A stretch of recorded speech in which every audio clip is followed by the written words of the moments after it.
October 14th, 2021 Planning Commission meeting, We are recording. 6:31. Welcome, everyone. Remotely, we have Ned Daly, Dave Raphael, and myself, Dustin Brusso, present in person, and John Mangan and Joshua Knox are present remotely. If anyone else comes on board, you guys can keep track, or if I see them, we'll announce them when I get in. So I'm trying to find my agenda here. Do we have changes to the agenda tonight? I can also share it, Dustin. We have some postponed stuff.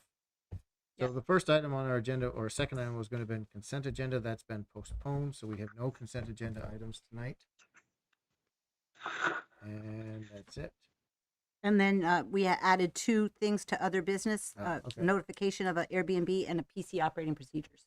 Okay, good. I don't have them on my copy here. So, all right, thank you. So I'm going to request that anyone who's going to speak on any of the remaining items on the agenda this evening, you can swear in. I'll just ask you either online or here in the room. If you can please swear that any testimony you present this evening will be truthful to the best of your abilities. I do. I do so swear. Thank you. I do. So, onward. First item now on the agenda, second item on the agenda is the site plan public hearing. Why Not LLC and Essex Rescue Inc. Proposal for an emergency services building located at 35 Essex Way. Did you ask for public comments if there's somebody here to? Oh, yeah, you're right. I didn't. Thank you, Sharon. So actually, the first item on the agenda is public comments. If anyone has any questions or comments they would like to present to the commission for items that are not on the agenda, this is the time to speak up. Hearing none, now we'll move on. Unless there are any hands raised. I'm not good at checking that all the time. I don't see any. Dustin, this is John. I have a question. So I just wanted to offer to recuse myself from this next one. I don't necessarily feel I have to be, but I wanted to throw it out there because I do live in a neighborhood off Essex Way. So I just wanted to throw that out to the commission. If they want me to recuse myself, I'm fine with that. You're not an adjacent landowner. So Nope. I personally would not think that you need to or should, because we're all in the community and you don't have a financial investment in this property, correct? That is correct. Does he fear he can be fair? And Do you fear that you can be fair? You can be fair? No, I think I can. Yeah. Okay. So applicants, does anyone have any objections to John remaining on the? Okay. Seeing no responses in the audience tonight and nothing online. All right, John, you're still in. Okay. Aaron, onward. Thanks, Dusty. Let me share the site plans.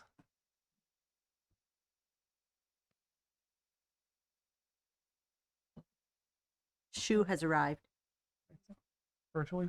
Thank you. virtually. Okay. I certainly have. So this is the site currently addressed as 35 Essex Way. It is at the corner of Essex Way and the entrance to the Links at Lang Farm, which is to the south off the screen here.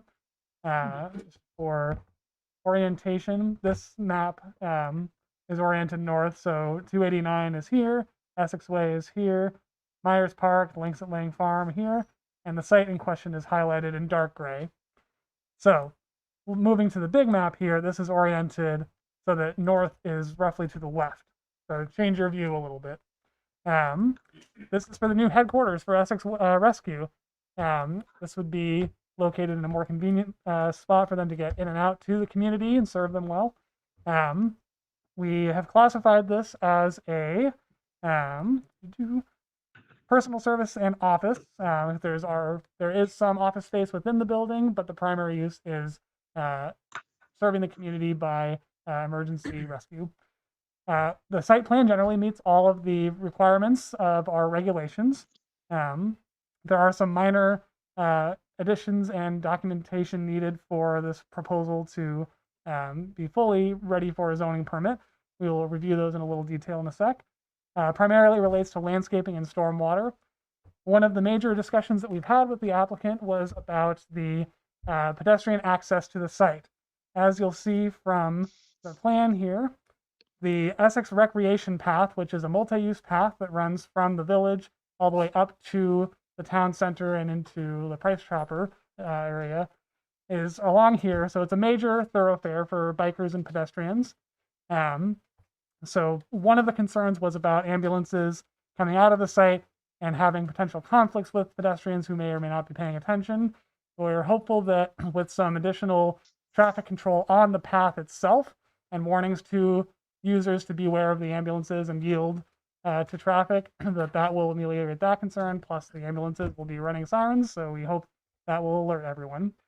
In addition, we are asking the applicants to, we have asked the applicants to create a pedestrian connection into the site for those who do choose to use access the site by bike or foot. Part of the reason for that is that they are using the Links at Lang Farm parking lot as an auxiliary parking for evening training events, which are infrequent but regular. So we want to make sure that there is a safe way to cross from this road here, which will be renamed Stimson Drive tentatively. So it will have a new name. In the future, it may become a full public road as future development may occur on the rest of the plateau here, not part of the golf course, but a vacant area. We do want to note that the applicants have tentatively planned for geothermal heating for this building and solar panels to the north of the site so that it will hopefully be a net zero building, and we strongly support that, although we do not regulate it. And the, sorry, to go back to the future public road, we are requiring that that be deeded to the town as a future right-of-way, and to meet the full public works specs. We are not requiring that to be upgraded at this point. Only a future development occurs and requires that it have that level of service. The last few changes that we are recommending have to do with landscaping, generally making sure that street trees aren't blocking visibility as you approach the site, and also that they aren't in conflict with buried utilities. There's some folks waiting in the lobby. Okay, thanks. We're asking for some details on stormwater forebays, making an ADA accessible space, and accessible concrete ramps on the sidewalks, and also requiring that the applicant add a fire hydrant within the site to the west of the building, so bottom of the screen here, because the fire hydrant that exists at the lower end of Stimson Drive may not be maintained in the winter, and we want to make sure that it is fully usable by our fire department when they come in. That's it for our concerns and perspective on the application, but we do fully support approval with those conditions. Commissioners, any questions for staff at this point? No, at this point, no. John or Josh or Shu? I'm good at Yeah. the moment. We'll take that as a good for now. Who's representing the applicant on this one? Doug Henson from Lamoureux and Dickinson. Hey, have at it. Good evening. Well, as usual, Darren did a pretty good job hitting the high points. I have had a couple of discussions today with Aaron Martin regarding traffic control where Stimson will hit Essex Way, and also with Chief Cole regarding the hydrant. Is that feedback on my end, or Yeah, I'm not. Hold on, I've got it. Just a reminder for folks, if you're not speaking, if you could make sure that you're muted for any of you folks online. I know we've got a couple folks with their mics still open. Yep. Thank you. So what Aaron and I talked about as far as the crosswalk across Stimson for the existing bike path, he is not in favor of doing any sort of lights whatsoever. He is in favor of putting stops. Well, I shouldn't say he's in favor. He's acceptable or will accept stop signs on the bike path. his concern there, and I think we probably have all seen it, is those are going to be right next to Essex Way. And he said many times he's seen a car come along, see the stop sign that's intended for the cyclist and stop. So he's a little bit leery about putting stop signs there. But definitely does not want any sort of flashing lights or signals or anything else. Doesn't feel the would meet any warrants. But he and I will continue to work our way through those and ask for the commission's latitude to work those things out. As far as the hydrant,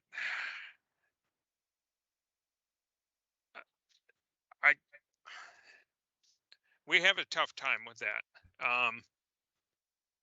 It's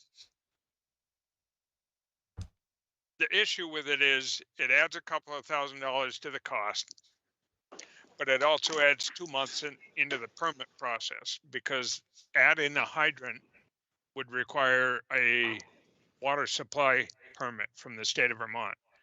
And with the expediency with which they act, as I say, that will add 2 or 3 months to the permit process before that permit is issued. And just not, it's not very clearly spelled out anywhere that's readily available on the town website that's required. As I said, I spoke Hey, earlier. Doug. Yes, sir. This is Peter Mutolo here from Essex Rescue. I did have a chance to chat with Karen. And Peter, yes, sir. can you hold off for a moment, please, and we'll let Doug go through, and then we'll entertain additional comments back and forth. Certainly. Thank you. Okay. So it's not, like I said, the requirement for that hydrant is not readily available to anybody. It is there on the town website if you have a big enough shovel, but you have to dig deeply. And it's on the fire department website. It's not in the public works specs. It's not in the zoning regulations that there has to be a hydrant within 50 feet of the building. And the fire regulations actually state that you should not put a hydrant within 50 feet of the building. And so anyway, that's the biggest issue in my mind. That's the biggest issue that we've got going on here. So I'm not quite sure how to get around that. Is there anything else, Doug, in the staff report that you wanted to call to our attention? Not really. No, I mean, we're fine with moving trees and plants around as need be to get them out of the people's way. So no, I'd say, Mr. Chairman, we're, with the exception of that hydrant, we're fine. Okay. Commissioners, questions at this point for either Doug or staff? No. You did have a question or a comment from the applicant. Yeah.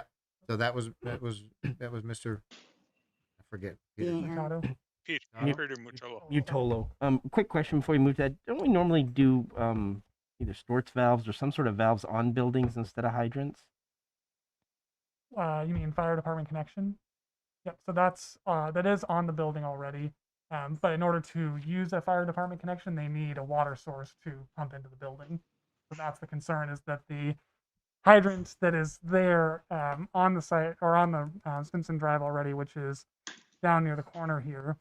I'll zoom in so you can see the icon here. But that is too far away from the building to be able to run supply lines to the fire department connection, which is located here next to the truck bays. So the fire chief's concern is just that they won't actually be able to connect into that and need a closer source, given how long they'd have to go around the driveway. They can't go cross country over the bioretention area because that's a stormwater pond essentially. So That is the request and the requirement from the fire chief based on National Fire Protection Association codes. I'm not prepared to speak to the details of fire codes and exactly why we would need that there as opposed to out on the road. But we can suggest a change to the condition that requires that hydrant to work that out with staff. Well, let's see if Mr. Matolo has additional information. Yeah. Peter? Sorry to cut you off, but if you, please jump in. No, I apologize for the out of order comment. Doug and I hadn't had a chance to follow up with our last sort of discussion prior to the meeting. So thank you for entertaining an additional discussion point here. So I'm a member of the Essex Rescue Board of Directors and a crew member on Fridays, just for disclosure as to my association with the project. We were talking with our board of directors, and I think Doug has laid out the concerns very clearly from our point of view.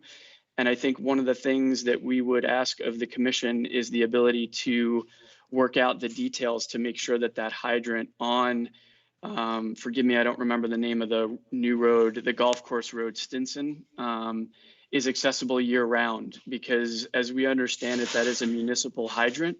And the concern from the fire chief was that it is currently not accessible year round because there's no year round tenant on that road. We are going to be changing that when we take occupancy, and part of our agreement with the landowner can certainly involve making sure that that road is cleared to that hydrant access. And with all due respect to the gentleman who was speaking before, it doesn't have anything to do with the proximity of the hydrant. It has to do with the year-round access to that hydrant, which currently is not maintained, and it's not a town road. But we would be able to provide a stipulation to the town that that hydrant would be accessible. And then that would keep our infrastructure in place that the town has already made use of to make that a municipal hydrant. And what we'd be looking to do with the guidance of the commission is not put additional unnecessary infrastructure in place and just utilize the stuff that's there to a better ability. So that's my comment. Sounds like we're referring to a third. Yeah, so I'm confused because lines 401 to 404 talk about a new hydrant that is not municipally owned that would be maintained by the applicant. So that's the one that we're talking about. Correct. The fire chief has requested that they put on site close to the building. I believe the applicant is talking about the existing hydrant that is currently on site but not maintained and accessible year round because it's not plowed essentially. And where is that one? Correct. Plans again. You can see it on the site plan. Yep. It's in the corner of the So corner of the center property here so you down can see it better. This little dot in the middle. So And that's where it is relative to the building. Okay. And the new hydrant that the fire chief is requesting would be somewhere in this vicinity. So that might be something that can be worked out between staff and fire chief or fire chief and staff. Yep. Fire chief and applicant. And if it stands as the fire chief stands on that request, then it stays with it. Yeah, we're certainly not the ones to interpret the NFP code. I'll leave that to the fire department and the developer or the engineer. Yep. And in terms of the planning commission and the town's ability to require that, you have in your site plan review standards, adequate provision for fire protection shall be made in the site layout insofar as it may directly interrelate with the above aspects of site plan review. So it is not specific, but it is essentially saying we need fire protection and need to be able to serve the site. So that would be our goal. One way or the other, I think, as long as the fire chief can get access to a hydrant that can serve the building, I think we will meet the zoning requirements. Okay. Commissioners, questions for applicant or staff? John, Shu. I don't have any questions. Nope. Josh, I'm all set. Thank you. Mr. Mangan. The other John. Yeah, a couple things. I just want to know, was there any consideration towards solar power for this, adding solar to the roof? That's one thing. And the other thing is, what do we expect the noise levels to be from this? Has anything been done to look into that, as well as have there been complaints from the existing location for Essex Rescue from the neighborhood, because it's kind of being put into a similar location in the middle of a neighborhood or the beginning of a neighborhood? I can speak to both initially. The site plan shows possible future ground-mounted solar panels north of the building, so beyond the parking.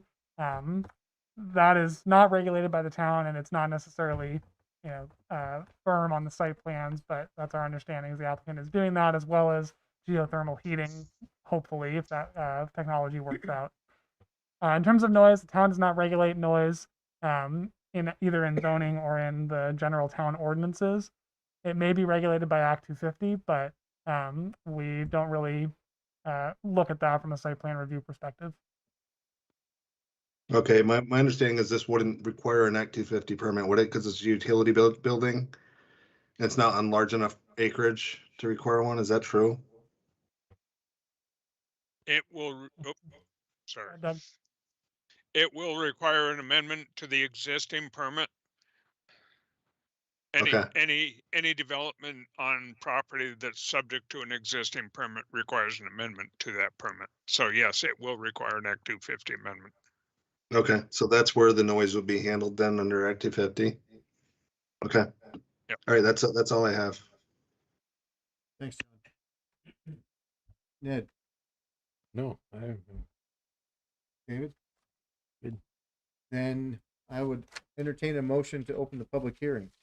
So moved. Second.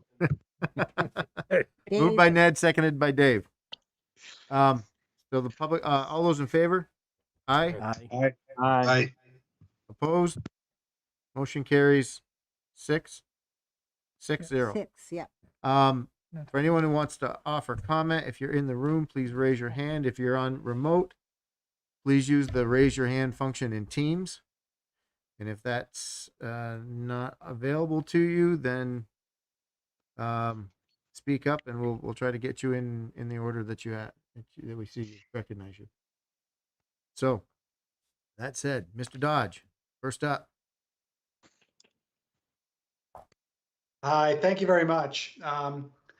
So I am, my name is Will Dodge. I live at 2 Lida Drive in the Lang Farm neighborhood, and I'm the president of the Homeowners Association. I'm not speaking for the Homeowners Association because we haven't had enough time really to get together to look at this. But I have to say I'm concerned about a number of things with this project.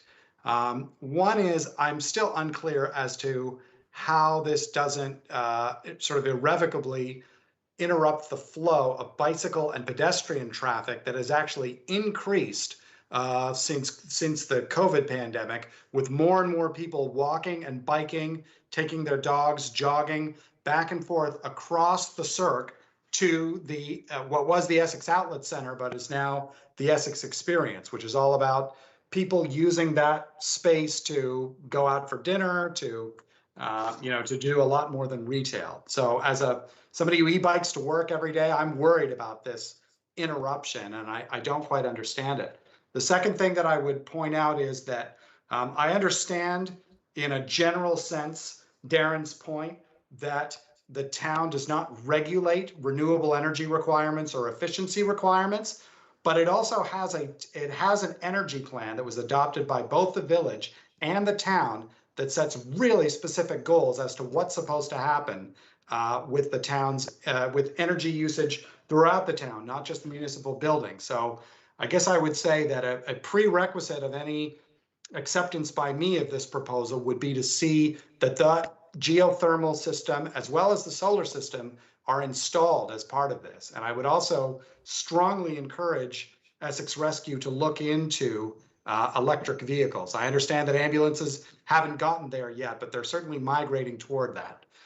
The third point that I'm very concerned about is the noise. And I understand the technical point that this is not regulated by site plan, but it won't be long before you guys are at Act 250. And I'm already been hearing from people within the neighborhood about the concern of noise. So if you could address how you propose to ultimately deal with that as part of Act 250. And I guess the last thing that maybe I just didn't hear because I missed it.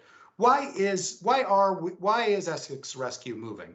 I'm a great supporter of Essex Rescue. I think I've donated just about every year, and I understand the importance of the service. But it's not clear to me, like, why here? I know that the LLC is Why Not LLC, and I'm not trying to be the because LLC, but I want to understand why it is here and not elsewhere. Why you're moving.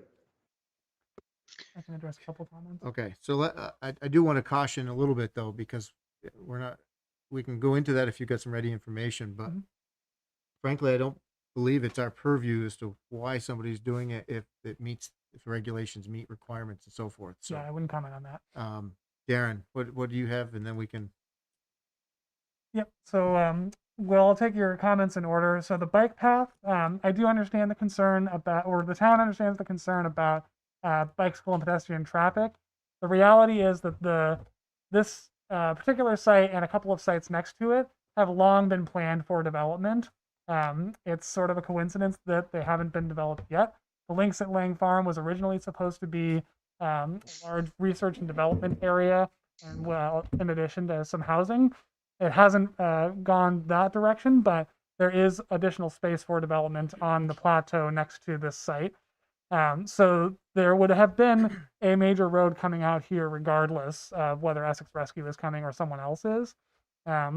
We are doing as much as we can to mitigate the potential conflict because ambulances in particular are going on calls, and we're recognize that they are not necessarily able to stop for every single thing that comes into their path, and we want to make sure that others are recognizing that they need to stop for ambulances, because that is a major public service.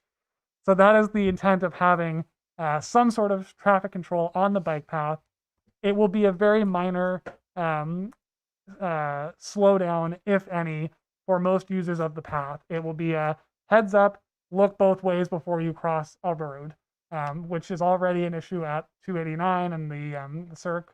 There are a couple of sections within Countryside there isn't even a full bike path and you're on the road. So we're doing everything we can on that. In terms of energy, again, the town is not regulated, but we do. You may have missed a comment earlier where I said the town strongly supports it, and in keeping with our enhanced energy plan. EVs are in fact generally, or rather EV charging infrastructure is generally required for most Act 250 projects, but the town doesn't have any involvement in that, but just to point out that will likely happen. And then, yeah, as I mentioned earlier, the town does not regulate noise. Okay. Mr. Dodge, any follow-up on that, or are you good for now? No, my only follow-up is that I really think that we've got to get to a point with this town and it's obviously a big job for the Planning Commission and for the Energy Committee that I'm part of, but it's time that we start regulating some of these aspects of energy that we keep talking about and devoting a lot of time to, but then when it gets to an important new project, one which I think I can probably support, we don't have the mechanisms. So anyway, I appreciate everybody's time. Mr. Lang, your name is up. Alt Lang, your hand is up. Hi, thank you very much. I just want to let you know that I am not related to Lang Farm or the Langs in that group at all. I do live nearby. I live in the condos right next to the church. And we were just recently part of an Act 250 discussion with them. I have 4 comments I would like to make and have recorded. One is noise. We are very concerned about the noise. I think a noise study should have been done. You have a lot of older people in Freeman Woods across the way that are very frail, and you're going to be pulling out of there at any time of night with a lot of noise. You really should be looking at it. And shame on us to hide behind, well, the town doesn't regulate noise. I don't think that's an appropriate excuse for us not to consider and look at noise in this study. I think it's very important. 2, that intersection is an issue. People do walk through there all the time. I do at least twice a day. And that intersection right now is extremely dangerous. The people out of Freeman Woods are coming out of there, and they aren't necessarily the most brightest and capable drivers, and the people coming on the golf course. And I've seen several near accidents myself personally. So that intersection is a major, major concern. And I think we need to take a little more care in looking at that intersection and assuring ourselves that we've done everything possible if that intersection is going to be done the way it is. Okay. Thirdly, I don't understand why we don't cluster services. I know maybe it's not your group, but we've just put and bonded a few years ago a nice new police station. Why aren't we building next to that in that property? I just don't understand why we spread these out. I don't see why this location is the appropriate and best one for us for choosing. So I'm worried about that. And fourthly, for the Planning Commission, I have a concern over the intentions of subdividing this lot. I know you said it's planned for this, but by subdividing it the way you do, are you opening it up for certain things going through the other places? Or what are we doing with the rest of the land there? Because once you do one, you sort of by unintended consequences are deciding something else. So I'd like to make sure that that's part of the discussion also. Thank you very much for hearing me. Those are the 4 points I wanted to make tonight. Thank you.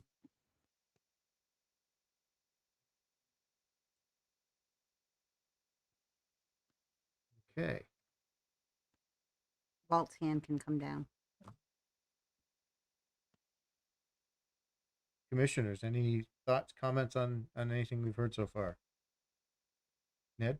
Yeah, I'm a little confused about what the people are saying about noise. It's not like it's a continual noise, number one. It's on and off. Some days you never hear, and I live within hearing distance of the existing location. So I'm going to say, some days, nothing. Other days, yeah, you wonder what the heck's going on in town. You think, whatever. But I will say something, and we're talking about being elderly, people who maybe are going to need care. And we've had it, we've required the emergency service where we live. And I'll tell you, one of the most comforting things you hear when you call the rescue service is you hear the siren when they pull out of the garage. So, that's not the argument. I think it's a central location because they have a very wide service area. I think it's probably better than where they are now. That's all.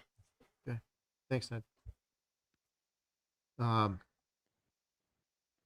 think it's worth noting too. I don't think we can't disregard the pedestrian impact, but I think it's worth noting that in its current location, which is 40 plus years, it has daily traffic, vehicular and pedestrian from the high school, continual and sporting events and so forth. So I think the traffic situation, it is probably going to be less than it is now because of the it won't be in direct proximity to the uses of the school, is my feeling when I'm looking at this. So anybody here in the room tonight have any comment that they'd like to offer or ask on this? This is the time. If you can just Executive Director for Essex Rescue. Yes. And your name? My name is Colleen Nesto. I'm the Executive Director for Essex Rescue. Just speaking on some of the comments this evening about pedestrian traffic and our move and location reasonings. So pedestrian traffic, as was already stated just a couple minutes ago, we have been at our current location for 40 plus years. Never once have we had a pedestrian incident. We are very aware, probably more so than your average driver, of where people are in proximity to our ambulance, to our station. Our current location has presented issues with stalling our response to calls because of the traffic coming in and out of there. We don't get complaints about noise. We do our best to be conscious of where we are when we're responding, the time that we're responding, and using our lights and sirens appropriately, but also within the limits of the law. I will say, as far as the reason for our moving, we have outgrown the facility that we are currently in. We currently sit within a floodplain, which is another infrastructure issue. Had we ever had a large scale incident, actually, a year ago, the water that we had around Halloween nearly flooded our driveway, which is problematic. Our fleet is expanding. They no longer make the size ambulances that we've previously purchased. The next ambulance that is due to be replaced is coming up in a year and a half, and we will not be able to put a second one in our garage right now, which presents a issue with providing the residents of Essex and Essex Junction with proper vehicles for response. This came with a lot of analysis and forethought, and we just ask for the support of the residents to make this move so we can better serve you. Thank you. Thank you. Mr. Dodge, your hand is up again. You have more comments? I don't believe that if that's true, it's not intentional, and I certainly appreciate very much the explanation. Okay. Anyone else present that would like to offer comment? Commissioners and staff. Mr. Chairman, I'm not, Oh, go ahead. sorry, Mr. Chairman, I'm not present, but I'm online. Just Peter Mutolo from Essex Rescue again to piggyback on some of the comments that my executive director made. The gentleman before asked a few questions about the overall geothermal and the environmental impact of the building. As we move forward with this, we would welcome any input and discussion with the town and any of the members of the town, because we are taking a very aggressive approach at how we are looking at this building and working with all of the facilities at our disposal to not only make it net zero, but also a nice, tight, energy efficient building. And we're really excited about the opportunities that we have in front of us, and we would love to share those with you. So if you're interested in hearing more, please contact us over at the station. We have a building committee member who would love to sit down and chat with you so that he or she could answer all of your questions. So thank you for bringing those to our attention tonight, and we look forward to talking to you. Sounds like an opportunity to invite somebody to the Energy Commission meeting, Mr. Dodge. Hint, hint. Yes, that was my thought, but I think it'd be helpful for Darren to come to that one too, because we got to start making this more of a requirement. That's my comment, but I appreciate what Essex Rescue is trying to do. Okay. Walt has his hand up again. Mr. Lang. Just a question. Yeah, I'm a big supporter of Essex Rescue, by the way. Who is the building committee members? So when I walk to them, who would I be talking to? What was that question, sir? I missed it. I'm sorry. I would like to know who the building committee member is at the Essex Rescue that we've been invited to talk to. I'd like to know who that is so I can talk. Okay. So I think Mr. Motolo said call the station. And Yep, you can reach out to Colleen. Mm-hmm. So Colleen is the right person to talk to about the building plans? Okay, thank you very She'll much. direct you where you need to go. so let's okay. I'm not sure that was what the question with the original offer was, but No, that wasn't, but I understand. In other words, Peter's not going to give me a name and I need to call Colleen and I'll be directed to the right person.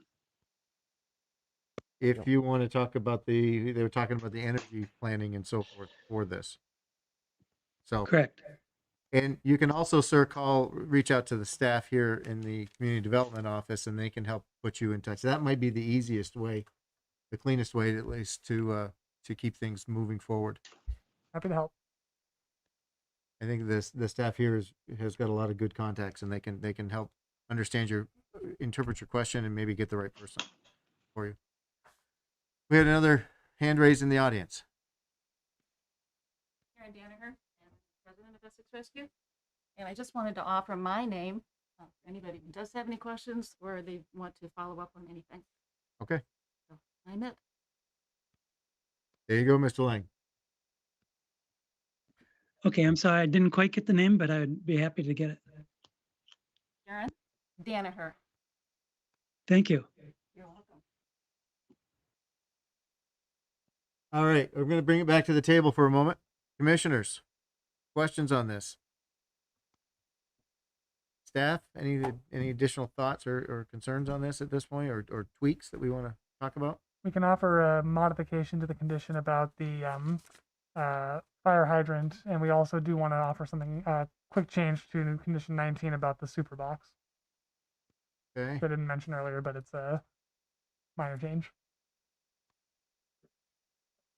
Okay, so on the hydrant, what would we be looking to do? So we would Are basically you want to stealing my say, thunder there, big guy? What condition are you? What are you doing? What are you doing? Go ahead, Dave. I already rewrote it, but go ahead. Let's hear. No, you first. No, go ahead. We'll see if it, Oh, see if it matches mine. I just pulled it out You and did the put heavy lifting. it to staff. So It's a good thing to fight about. I like it. I said prior to the issues of zoning permit, the applicant should work with staff to determine if the new landowner-owned fire hydrant is required to be located along the driveway to allow for a fire engine to connect within 20 feet of the hydrant and within 50 feet of the fire department connection in the building. If it is determined one will be required, the plan shall be revised to reflect the change. You got something Perfect. different? What do you got? That's- Come on, that's spit it better out. than No, what- no, now you can't hide. Come on. No, that's better than what I had. I'm not writing love letters over here when I'm typing. I think you are, Dave. I Good to think you know. are. Let the record show. All right. The other condition we want to offer a change to is number 19, lines 474 to 476. After the words super key box, strike located adjacent to the door closest to the fire enunciator panel and replace with at a location approved by the fire department. It does not need to be in that specific location. It can be worked out with the applicant and staff. Okay. So, John Mangan, I'm messing the order up. Yes. Thoughts, questions, concerns with this? With the No, I don't have anything additional to add. Okay. Yep, I'm good. Shu. Yeah, Dave, did your finding, did that address the delay that they would get in getting their permit or getting started on the project? I mean, that was part of the question. No, and I mean, while Doug's right, it's it can, I mean, not to shoot holes in your theory, Doug, but I mean, it can happen in tandem. 2 months to get a wastewater for if you do need a fire hydrant permit isn't gonna hurt anything. Shouldn't hold up the town permit, right? It's just something that you have to sort of close out before you're a certain distance along with the project. If we don't far as- tie it to the zoning permit, it won't delay things. Correct. That was my only comment. If staff's okay. You want to tie We it to the could tie CO? it to a CO, just so we know that what the end result is. That would work. So you might want to take that out of condition 3A. I was pulling the whole section of that fire. I was taking 3A. I was going to strike 3A out and put a new condition that was the one that I read. Perfect. So now CO instead of zoning permit. Josh. I really like Dave's amendment and would like to read his love letters now, actually. We'll take that as a yes. Ned, how do you feel on this? Oh, good. Okay. So at this point, I'm going to take one last pass through public comment or question. Yeah, Doug, Doug Henson. I see you. Go ahead, Doug. How are you with, you're on mute. There, I'm not anymore. I did want to point out there's a gentleman who I believe is in the audience named John Lang, who could clarify how the new road will be spelled. It's spelled 3 different ways in the staff report. I don't see him here tonight. Oh, I thought I saw him in the back. Yes. Sorry. I'm used to the other one. Sorry. I'm totally with you.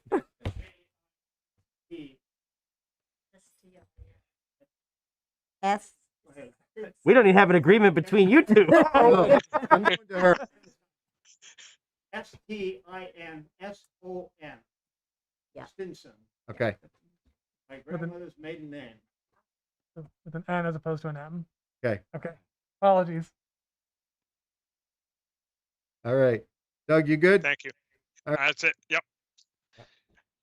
Sorry, Mr. Lang. I was looking at generation after you. They've got to move those chairs because we can't see anybody. Yeah. Any other questions or comments? Then I would entertain a motion to close the public hearing. I move we close the public hearing. I'll second it. Moved by Josh, seconded by John. All those in favor? Aye. Aye. Aye. Opposed? Motion carries 6-0. Public hearing is closed. Can I ask one more? I was just looking at one of my highlights. Does one of the conditions, and that's probably here, and you guys are going to tell me, have the requirement for the road maintenance agreement? I was just. Should. I was. Yep, condition 6. Yep. Is it okay? Sorry, I'm just trying to tick. Line 439. Okay, thank you. I was trying to tick and tack. Okay. Thank you. Thanks. So with that, interim? I'm looking at interim maintenance agreement. That's what you were asking for. Gotcha. Okay, good. Anyone, if there's no further discussion, is anyone ready to offer a motion? I am. So I will move approval of the site plan for Why Not LLC and Essex Rescue for the proposal for an emergency services building located at 35 Essex Way in the mixed-use plan unit development MXD PUD zone, retail business B1 subzone, tax map 91, parcel 10. Staff report as written with the following changes. Strike lines 401 through 404. A new condition to be wherever Sharon or Darren see fit. And I can send this, but that'll read prior to the issuance of a CO, the applicant shall work with staff to determine if a new landowner-owned fire hydrant is required to be located along the driveway to allow a fire engine to connect within 20 feet of the hydrant and within 50 feet of the fire department connection on the building. If it is determined one will be required, the plan shall be revised to reflect that change. And then on condition number 19, striking the words located adjacent to the door closest to the fire annunciator panel and replace with at a location approved by the fire department. Do we need anything to put in here, or can we strike? Findings, line 395. Yeah.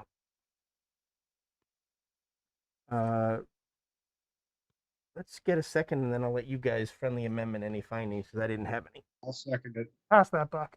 That was Shu? That was me. Okay. Moved by David, seconded by Shu. Does anyone Like the want way to I offer did that? There you go. You guys did.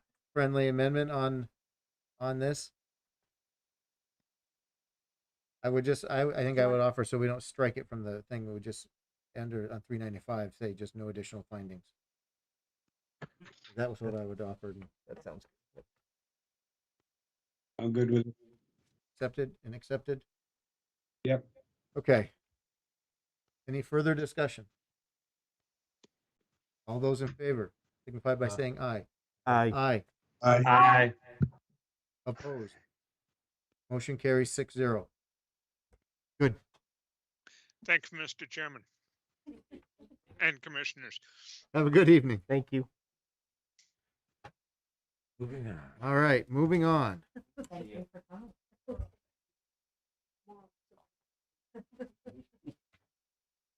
Thank you, folks. Thank you. So we have a continued sketch plan public hearing, continued from 6/25 this 2020. That far, okay. This is Renee and Brad LaFountain. This is a proposal for a 3-lot PUD-R located at 109 Brigham Hill Road in the AR zone. Darren, you want to bring us up to speed? Yes.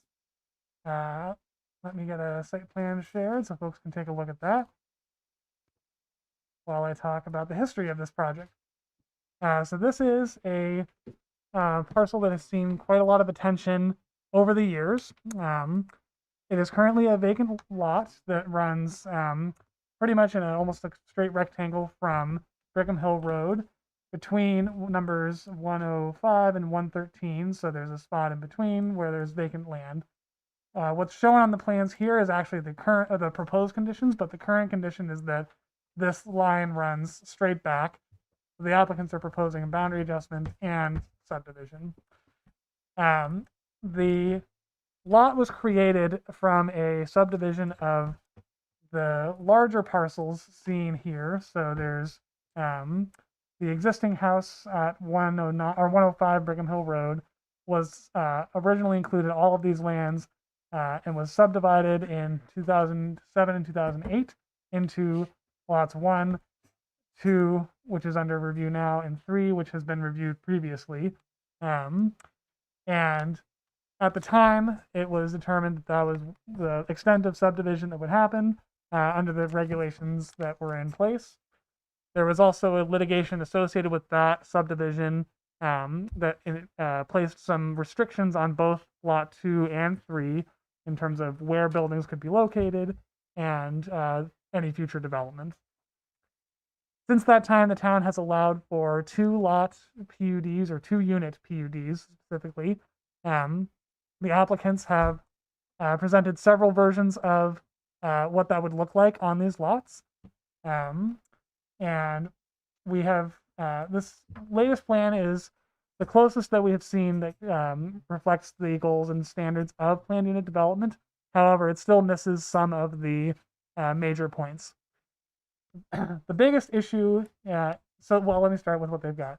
They do have an open space lot, a 3.23 acre section in the back that includes some wetlands and existing vegetation that is part of the proposal now that has not been previously.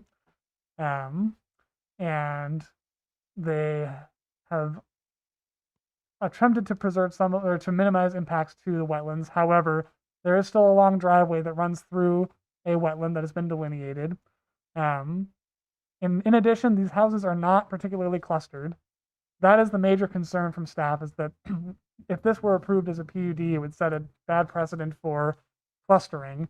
We're looking for things that are close to each other, close to the setback standards within the PUD regulations. These far exceed that, and it is still essentially a conventional subdivision that doesn't meet frontage standards. That's the point of issue here, where normally it would require 200 feet of frontage per lot and per unit.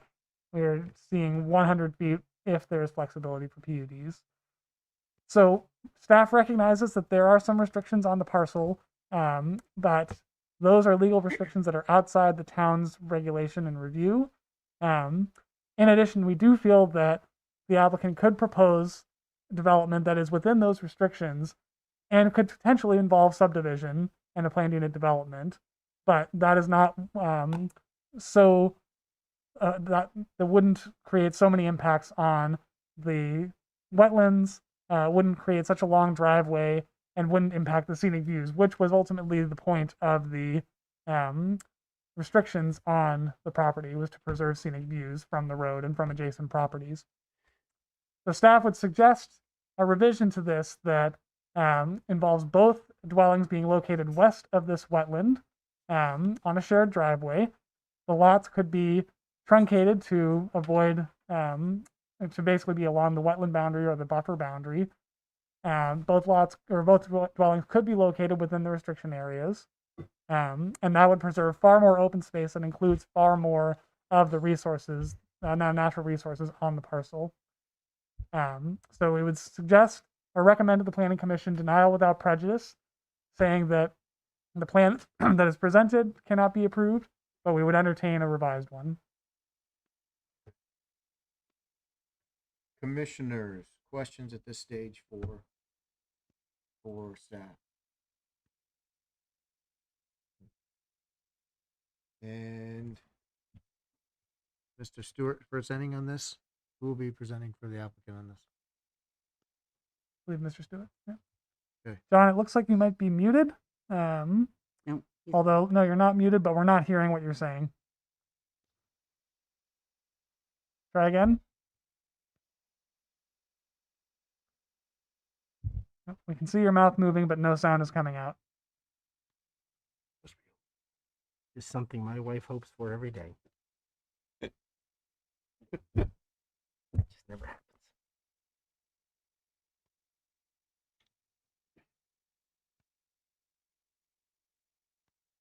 So John, if you can't, if you're having trouble with the computer, I might suggest calling in with a phone. Let me give you the information for that. That number is 802-377-3784.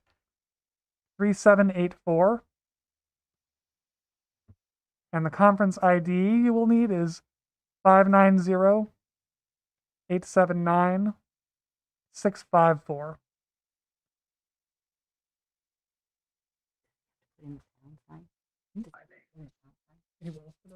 And a pound after that.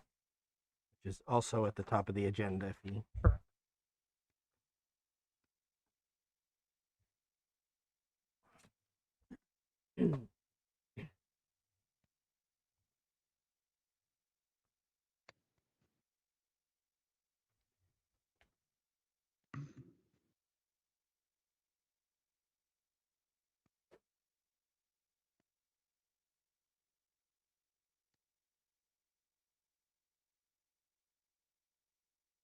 while we're waiting for him, Darren, I'm assuming that the staff report, which I've got, you've just given us the two different options. Yep. For motions. Yep. So to clarify, the two recommended motions in the staff report, one is denial without prejudice. The other, if the commission feels that more discussion is needed, you could continue the application and review a different plan.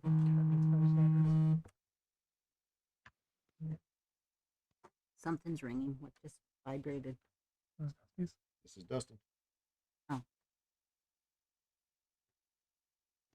You certainly do. Have a good evening. Here you go. Somebody was looking for Mark. At least it wasn't for my the extended warranty on my card that was about to expire. I get those too. Yeah, you're good. John, You're John.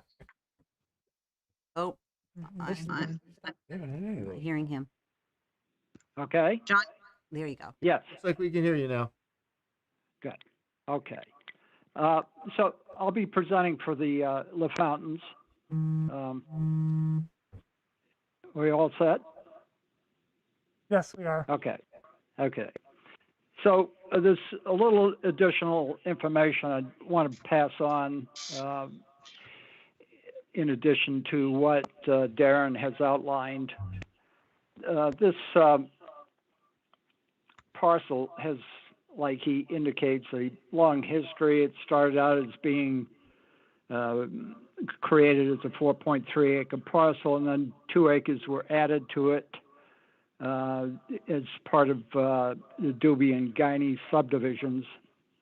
The significance of that, of course, is that more than 6 acres were available for a 2-unit PUD if the landowners decided to go that route, and they have at this point. So let me give you a little description of what this parcel looks like. It's primarily open meadows. Can you put that plan back up, Darren? Yes.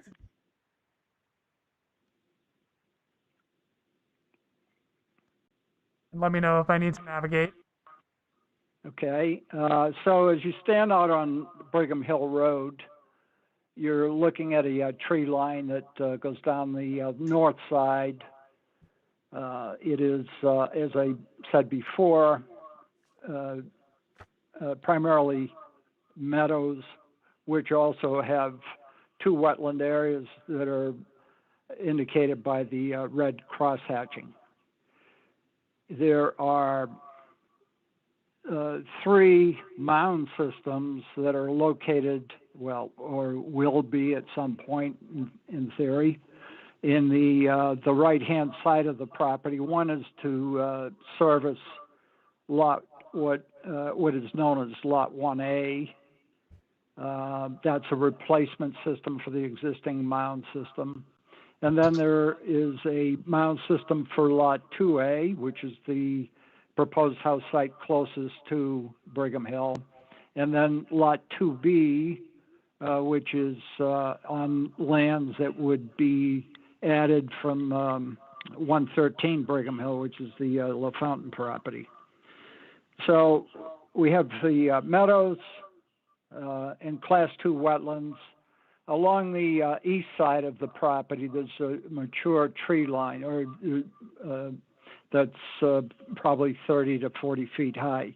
So what the most striking feature of this property is the scenic views to the far east, Mount Mansfield, Camel's Hump, and the hills in between. These are, or I should say, this is a feature that is significant and something that this plan is primarily intended to preserve. So I'll get into those details later. But right to the, you see the green arrow, which is connected with the Lot 2 designation. There's an existing trail or farm road that I believe it probably connected with Brigham Hill Road at one time, but it crosses this property, and it is a farm road. It has a culvert in place.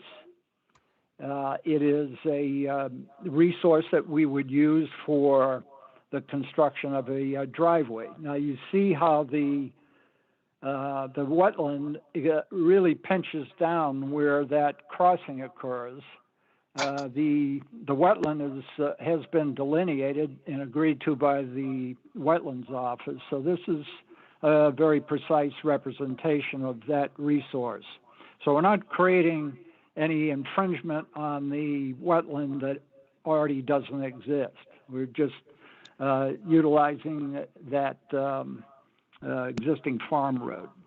You see this feature on Google Earth, the A&R resource map, and even the survey from 2018. So this is something that exists, and we plan to make use of it primarily to not impact the wetland any more than necessary. So we have the two wetlands. Together they are approximately 2.5 acres in size. We only have 6.3 acres, 3.8 acres to start with. So to offset the loss of the acreage to the wetlands, we are proposing to add from 113 Brigham Hill Road a like amount so that we end up with 6+ acres of usable land for the two lots. We are obviously showing 3 lots here. That third lot, identified as Lot 2C, is for open space. It presently is fairly well treed on the north half of it.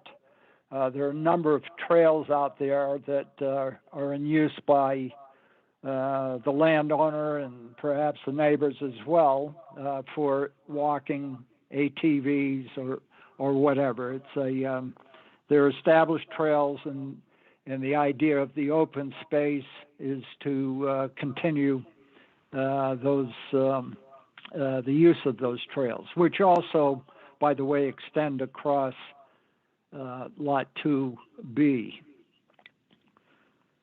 So the placement of the houses is a point of interest because obviously Lot 2A over on the west side is as close to the property line as we can get utilizing zoning and the legal agreement. The reason for that being so close to that line is to preserve that corridor that looks out towards the far views. The second house site is actually in a treed area. It is not readily visible, or wouldn't be readily visible from Brigham Hill Road. So what we're doing is primarily keeping that view shed intact to the extent possible. And like I said, it is one of the key resources of the area outside of wetlands, of course. But that is the reason for this layout, and it is how we come to offer a PUD with two house sites that are separated. I guess it would be a stretch to call this arrangement clustered, but I don't think there's any strict guidelines as to what clustering entails. So we're saying natural resources are perhaps a bigger concern here than the one offered by clustering. So that is just the background that gets to our, let's say, our concerns with the staff notes. And the first one is both dwellings located on the west side of the wetland in the middle of the property, or let's call it the wetland on the west side of the property. Effectively, you would be interrupting that view shed that is, I consider, very critical and part of what is the PUD consideration. The citing parts of the PUD regulation, clustering of the development, well, that's that is something we can debate. But then we can get into agricultural soil. There are primary agricultural soils on the property. However, the best soils are in the area where the mound systems have been approved, either in past subdivisions or current ones. So the actual area where prime ag soils exist has been fragmented to the point where an agricultural operation is not viable. And it's something that I don't believe should be a factor in the negative here. So we talk about natural features in our application. We've shown wetlands, which are the real natural features that we should be talking about here, and our efforts to minimize any impacts to them. That plan does give us that. It shows that we've respected the natural resources that are on the site. And then, of course, we have the recreational value. We've preserved the trail system and created the open space area. So this is what we are calling a creative and efficient use of this property, considering what is available out there for development. So those are those two items, and then we can move on to the potential impact of a driveway as far as its visibility. And it's obviously the driveway would be at ground level.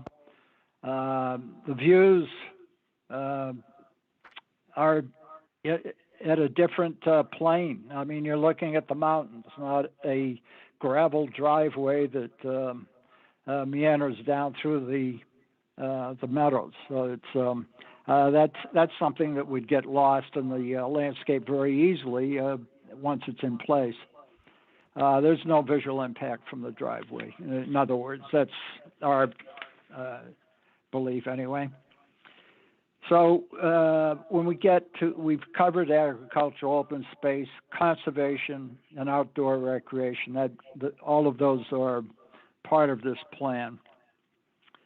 And point 5, that we've talked about the commercial agriculture potential of the property. That's really not possible for to undertake here. There's just not enough area. Along that line, let me refer to something here. I was looking at the Vermont Current Use Program. Now, obviously, this project is not looking for some current use designation, but when current use is considered, 25 contiguous acres is the usual criterion, or smaller parcels which generate at least 2,000 annually from the sale of crops, et cetera, or leased to a farmer. Neither of those two criteria could apply to this land. So the agricultural potential is really doesn't exist anymore, particularly since that farm was divided into probably 7 or 8 lots prior to 2007 and 8. So any agricultural value has been diminished to the point where it's no longer viable just because of subdivision and other things that are going on. So finally, there's mention of legal restrictions. When this project started, as I said at the outset, it was a 4.3 acre parcel, and it didn't involve 113 Brigham Hill. So it is any of that would apply to primarily the area where Lot 2A is, and not where Lot 2B is. So I don't think that's a valid issue to be taking here. So anyway, that's my recap of our position and commentary on the staff notes. I turn it over to the commission for any questions. Thank you. Commissioners, any questions right now for applicant or staff? Staff, any comments, responses at this point? I believe the staff report covers this well. I do want to point out we have not taken any issue with agricultural soil potential in this staff report. Okay. So this is, the public hearing is still open on this because we continued it. Correct. So I would look to see if there's anyone who would like to ask a question. Look at that. Perfect. Mr. Burke. I just wanted to reveal that I am here also on behalf of the Fountains. They asked if we could look at this and attend and assist. And I think John did a good job of the overview. I was new to this as of a couple days ago, but I did spend several hours looking at town regulations after reading the staff notes. And I do believe that it meets, in my opinion, meets the regulations. The clustering, where you can look at it one way, which I think Darren is doing, that means the houses have to be together. Another way of looking at it is that you have open space requirements, which in this case are 1 acre, and they're proposing 3.22 acres. So I do think that they meet a definition of clustering, and I do think they've done efficient use of the land due to the restrictions. One thing that I'm not sure of, but I believe, is on map 20, significant, the scenic. This isn't a scenic corridor. They show that area that John's talking about. And it's clear in your regulations that you're not supposed to impact that. The view is, as you're traveling towards Old Stage Road, when you get past that tree line, you've got a fantastic view southeast, where they're proposing the house next adjacent to the garage and the house in the back. What's not innovative about adding land to this parcel to get that second house in the back? It will preserve that view. If you try to put another house up front, one, it'll be out of character with the area, which is what the staff report says. It's a rural area. Your town plan says rural housing. So I've got all kinds of line item things here, but I don't know that I necessarily need to delve into that. I think I'd probably be better served to the fountains if I'm able to comment after the boards had their comments. But let me hit on a couple more. So we talked about the past. This was part of a former 3-lot, so obviously it conformed to the regulations at that time. I just hit on clustering. I think John hit on a lot of the things that I agree with. I would say that while it doesn't have commercial ag potential, that this proposal doesn't preclude the individual owners from doing private gardens and keeping some ag potential on this land. Trying to go very quickly here. Line 49, I disagree. It says a parcel land which consists solely of area directly under the structure. It's not in this current proposal, but I do believe your regulations are clear by definition that you can't have a single unit with a footprint lot, where the staff report states that it's only for attached townhouses or duplexes. Line 97 says lot sizes should be encouraged. So I think that's one that hasn't been touched on, that if the board were willing to consider approval of this, which should be the third option in the staff report. One of the things that John didn't touch on was lot 2A is apparently greater than 500 feet, is greater than the 5-to-1 ratio. I'm not entirely clear that that doesn't fall by the wayside or can't fall by the wayside up to the commission as part of a PUD. Modifications can be made with a PUD, so I'm not entirely sure. But it's as simple as conditioning that lot to be no deeper than 500 feet.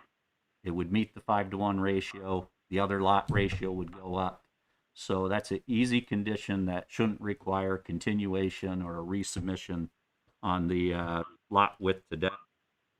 On line 106, 107, John and I talked about clustering. On line 115 to 118, the applicant, through John, stated the rationale for the proposal, I think very good. And scenic is one of your highest things in your regulations in your town plan. So I'm not sure why that's being overlooked by staff, but that should trump card everything that's been said about pushing these houses up front and not making a rural development. Line 125 acknowledges that most structures in this area are 300 feet from the road. The agricultural purpose in your regulations includes economic capability for agriculture. So John hit on that it's not economically capable.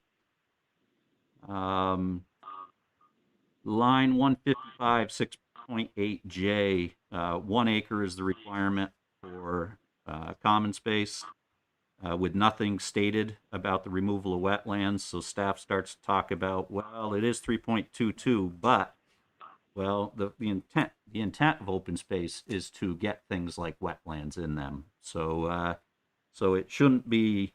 It's a 3.22 acre open space. It shouldn't be downgraded because it includes some wetlands.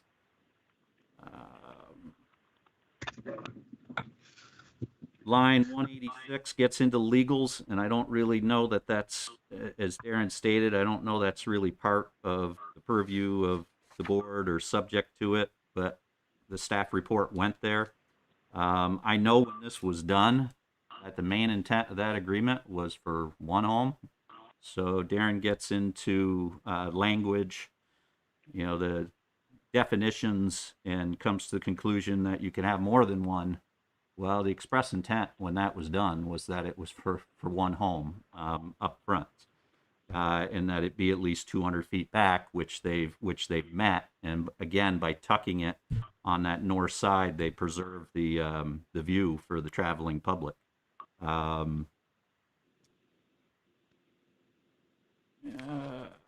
think that other than what I said, I would like to go over a couple things in the town plan.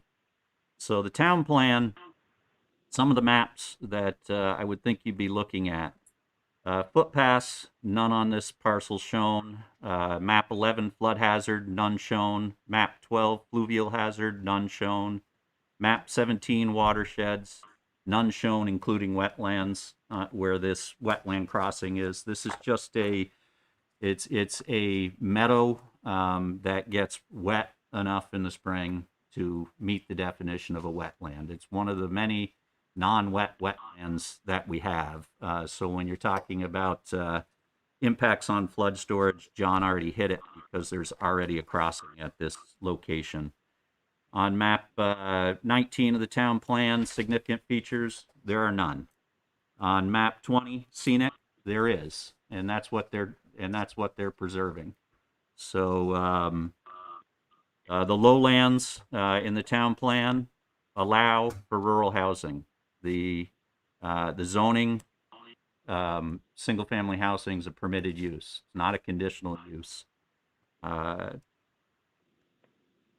So I do suggest the proposal achieves the purpose of the district, and I do suggest that it achieves the town plan's goals. And I also suggest that the suggestion to move the houses up front would not meet those goals. Okay. Thank you. Commissioners, questions at this point? Staff, thoughts, comments, reactions?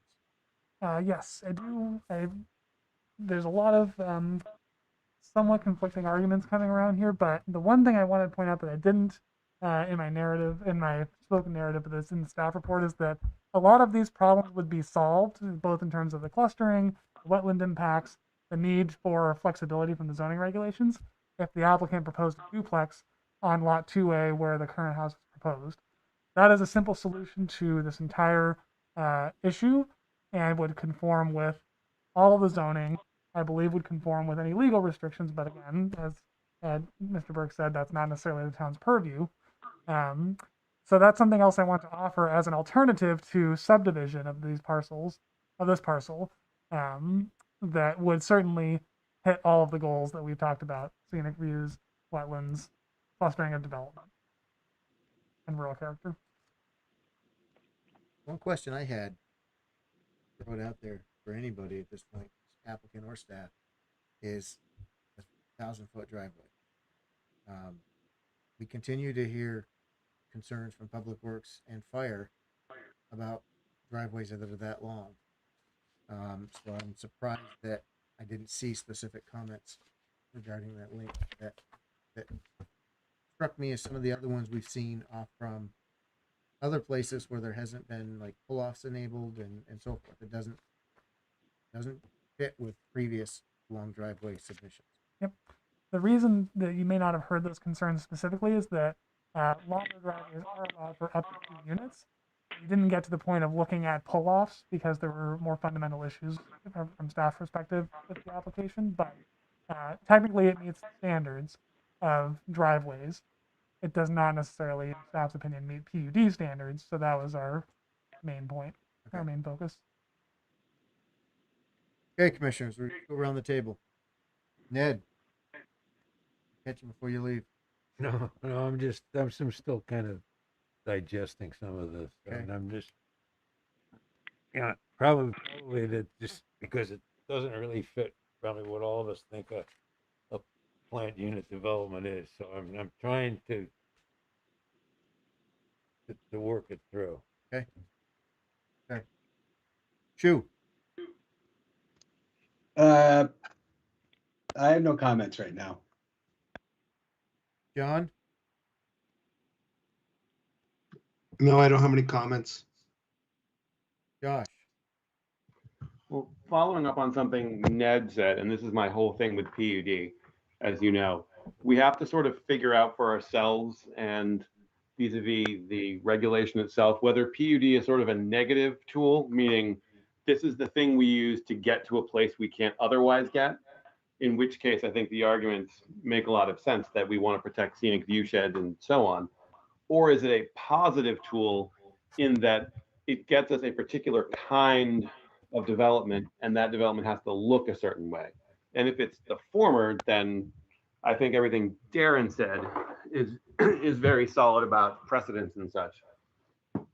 I mean, I'm leaning a little more in that direction, but I absolutely see the points about this is the way to get the other goods that we all agree are good. And I think that seems to be the struggle every time a PUD comes up that isn't clearly a PUD.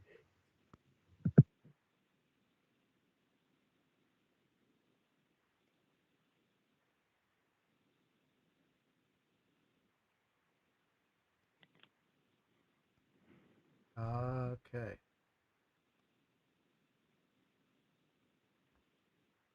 I'm Yeah. looking at Wisa. You seem to get something.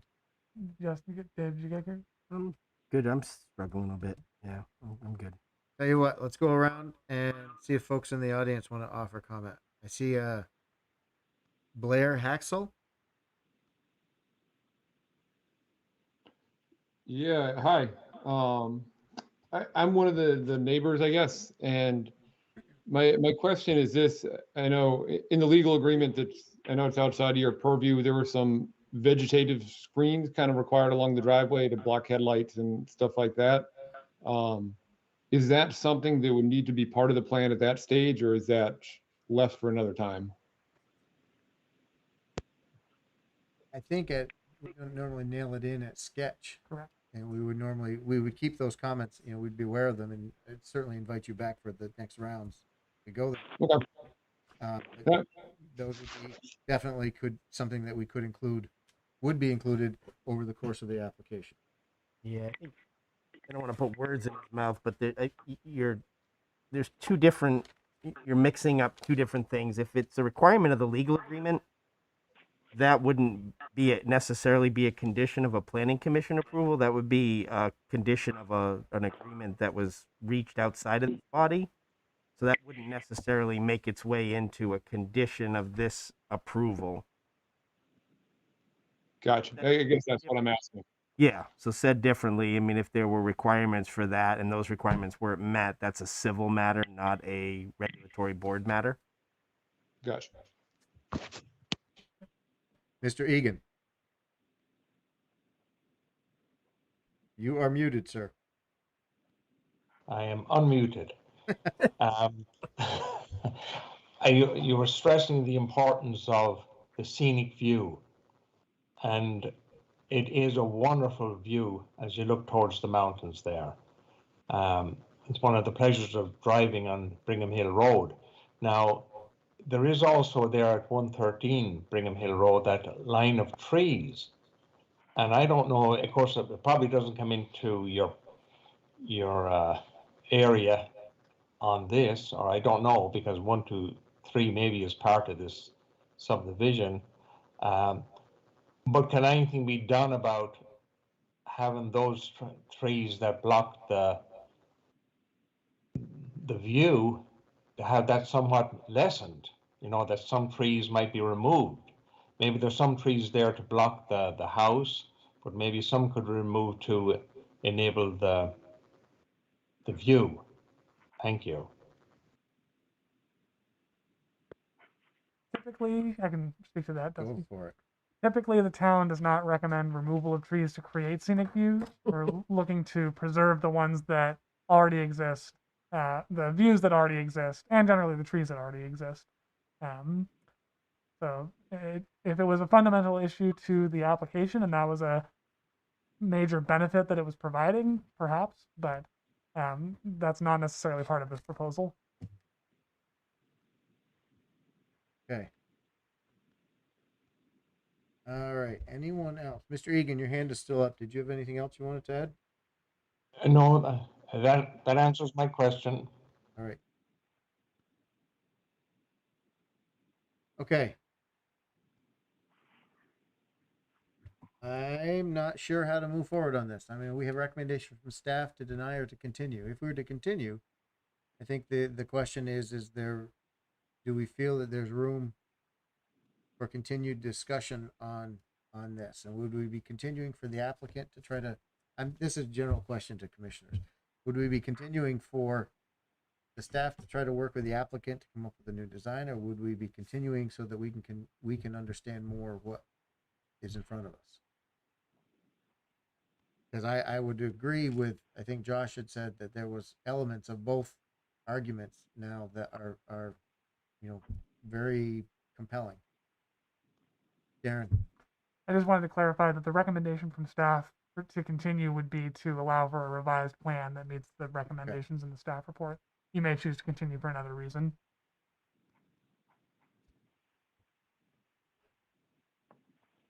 Commissioners, I need some feedback.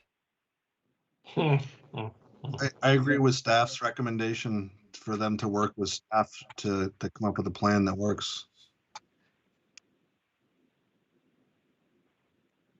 Always struggle with this question of PUDs. You know, it's just like Josh was saying. I mean, what is it they were always trying to get out of these things? It always seems like the PUDs get used to squeak through as opposed to really going with the spirit of what the PUD is supposed to do. You know, and giving that you use a PUD, there is no waiver here, but you know, you'd hope that you're trying to achieve something by making use of the land this way. I'm not sure what we've achieved here other than making it so you could subdivide it and put a couple houses on it.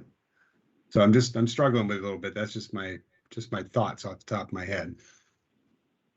Let me ask this differently. Commissioners, I'm going to do a straw poll on this. Can you stand behind the application as presented by the applicant without question? Ned. No. John. Mangan. Which one? No. Shu. No, I think, yeah, no. Josh. No. David. Can I give a qualified answer? Yep, you can get anything you want. This is completely straw poll, so it's. So I would say right now no, but Mr. Burke raised some interesting points that have me, and I know this parcel. I remember when we dealt with it with Doobie, but I think this is one that could benefit from a site visit. Okay. For a couple of reasons.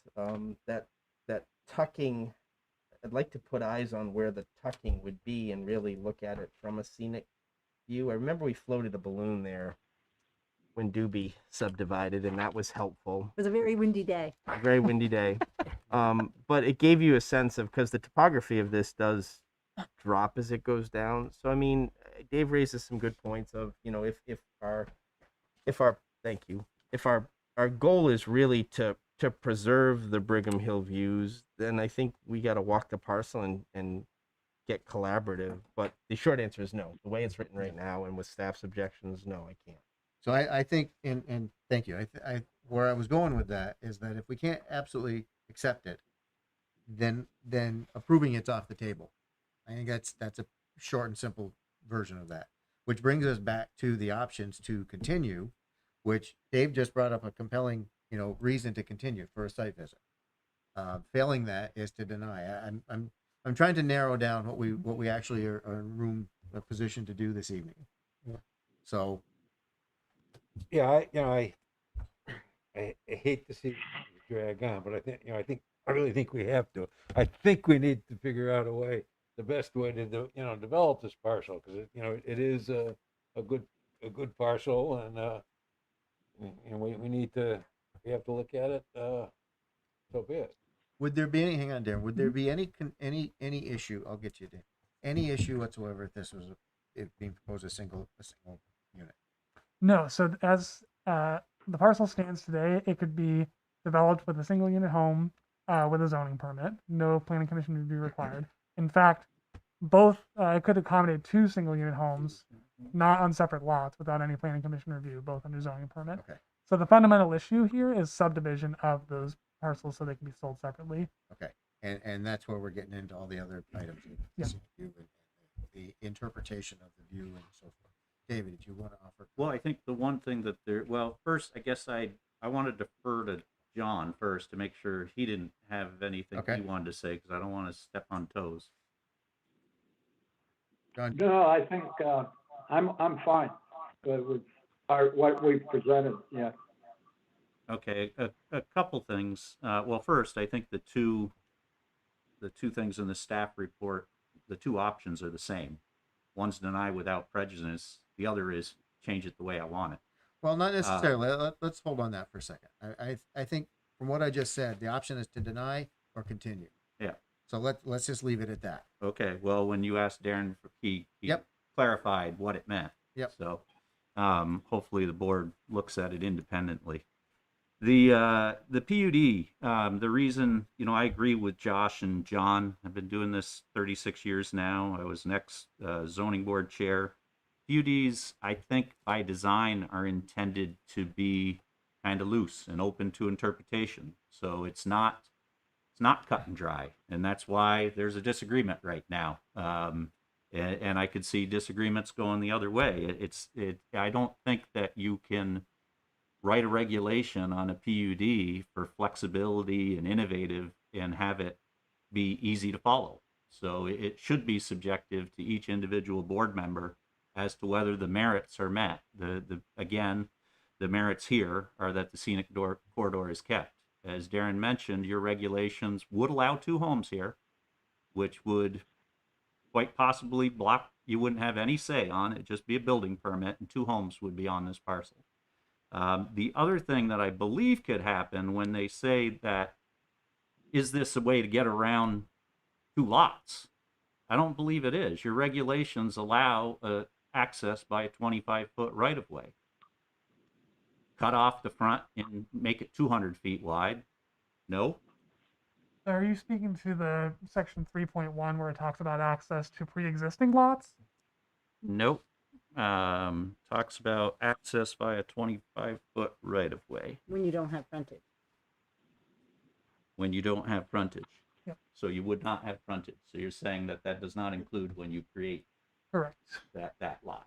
There's a specific statement that no new lots may be created without frontage along a public road. Yep. So the you can't do the 2 lots, but you could do the 2 homes. Correct. And while they can't be footprint lots, because footprint lots, they can be footprint lots, in my opinion, by your regulations and by the definitions. A single unit can be a footprint lot. I'm guessing you've already had that happen. Carriage units are done all the time in all Chittenden County towns and most Franklin County towns. I believe an attorney could do a condo plan for those 2 houses. I could buy one and you could buy one, and that would be on the same piece. So we're not preserving, we're not getting away from 2 houses out here. And I think they've done the best job they can on where those 2 houses should go. And the innovative part really comes into play because the LaFountains have the opportunity of being the abutter to the north and taking land away from that and making it part of this project. You end up with over 9 acres instead of 6 acres. 3.22 acres are protected. The scenic corridor is protected. I don't know how that's not innovative or creative. And my clustering argument is related to the open space being 3.22 acres versus the 1 acre requirement. So I think we've heard tonight from the commissioners that there's not enough support for the application as presented by the applicant passed tonight. And we did a straw poll, not an official vote, so forth. But we don't have a commissioner who says they're willing to stand behind that plan tonight. So I, with all respect to everybody's, I think that an approval is off the table. Now, David brought up a really good point, and I think it's directly related to some of the points that you and John have made, which is this the better impact or better mechanism that we want to hit? And I think those are valid questions. I'm not at all willing to disconnect or walk away from the staff's recommendation and say, oh no, we're not going to follow that at all. It's there, it's solid. So also is your presentation. What you and John presented, brought up some really solid points. I don't think we should, with respect to everybody involved, I don't think we should just disregard it. Commissioners, how would you feel about following David's suggestion and continuing this for a site visit with further discussion on how our PUD regulations come into play versus the scenic view? And I think maybe there's an opportunity for staff as well to interact with us more, maybe not as part of the staff report, but even just as a informational session prior to coming back on this, so we can start seeing what is our priority. And I think this would be a helpful understanding, but maybe again outside of this application, we can see because you had some really good viewpoints on a previous situation on how we can leverage, or how we should be leveraging, and I'm speaking to you, Wiesel, how we should be leveraging town plan, this and that, and I'm just wondering if there's different approaches that can help us look at this different. And I actually, if I can elaborate a little bit on that point, I think one of the fundamental questions that staff has been wrestling with, similar to the Planning Commission, is, what level of, public benefit entitles a PUD to the flexibility from normal regulations, and is the proposal that is presented by the applicant substantially achieving those goals in a way that is the minimum possible deviation from those regulations? Here, the fundamental issue is frontage and subdivision. So does the scenic view shed and the preservation of some open space that's fundamentally already preserved because it's wetland justify for all other projects similar to this the deviation from normal frontage requirements? Is this something that the Planning Commission wants to hold up as an example of saying, this is the type of development that we want to see in Essex, and we're willing to give some flexibility from our normal regs because it says something about our regs that it doesn't fit every situation, or perhaps should be going in that direction of allowing this in more places than just here? That's, I think, where personally I see the PUD criteria as being useful, is seeing that innovation and seeing that this is something we can learn from for future projects. So with all due respect to the applicants, I don't see the fundamental benefit of allowing the subdivision here where it could be replicated elsewhere without a whole lot of additional benefit to the town that's not already inherent in the site, and that could be achieved through other means that are less, that are more in conformance with the regulations. So that's something that staff would like clarity from the commission on, potentially after a site visit to see the lay of the land. But I think that's the fundamental issue, and I think that we'd like to have the discussion of where you stand on that. I think one thing when we use terms like this can happen elsewhere in the town and another situation, I think it would be worth it to actually see if there's another situation, another area that this could actually be looked at, or is this a unique setting? If we're talking about precedent setting, I mean the PUD itself is a tool that is not precedent. I mean it's we said we're not asking for a waiver, but in a sense the PUD is a waiver. It's a really big waiver. Yeah. And it's essentially a variance with specific guardrails. Well, I mean, I don't know if I agree that it's a waiver. It's a tool in the regulations that is a give and take, right? You are trading, open space for a different design. I mean, I'm having flashbacks to Brad Morse's application on across the street from me on Old Stage Road. We went through that exercise and made Brad do all these other designs, and we ended up looking at him and saying, nope, put the houses back towards the sugar bush, and that's out of character with the neighborhood. It doesn't work, which is why I'm suggesting the site visit is like, it's a tool in the toolbox. We should go and see what's in the best character there, and whether not seeing them tucked around the corner makes more sense than trying to drag them up. Like, do we get what we want out of it, especially for character of the neighborhood? And I don't think from a state regulatory point of view, PUDs are allowed, and they're not a way around things. They're just another tool in the toolbox to give us flexibility. Yeah, it's essentially the difference between a variance, which is very strict, and PUDs inherent, or it's inherent that there's waivers. That's what the PUD process is, but it's not a variance. Variance is, like I said, I used to be a zoning board chair. That's entirely different. And the reason I bring that in is if someone made a reference to the unique circumstances of this parcel. If it is so unique that the zoning regulations as they stand simply don't apply because of some circumstance of the site, then maybe that's the appropriate avenue is a variance, and that would allow the applicant to say, look, I've got some unique circumstances. This is what I need in order to achieve normal, reasonable use of the property.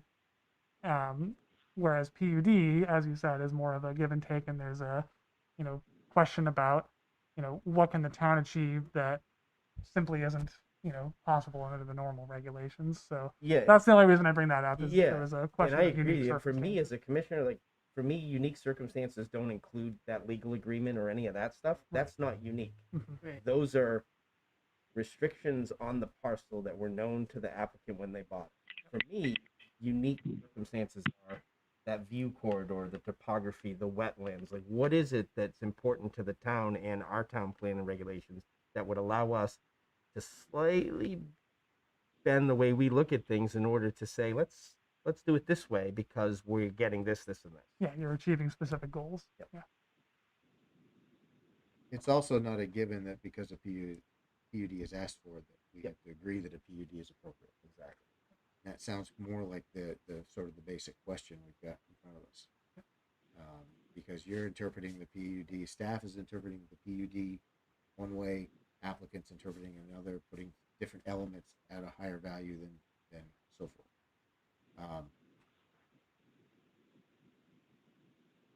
I would like to suggest. I mean, I don't think this is going to. I don't want to defer this, but I don't see that being a quick answer. So I'd like to take the step.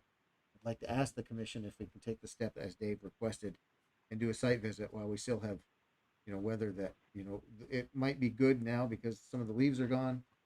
We might actually see more, clear through without leaf. It's pretty open. I drove by there today. Just wear orange. I mean, it's that time to see the whole thing today. Don't wear your moose hat. Yeah, exactly. Don't wear your. If we can do that, and I'm not sure exactly how to move this forward. I don't want to shut it off.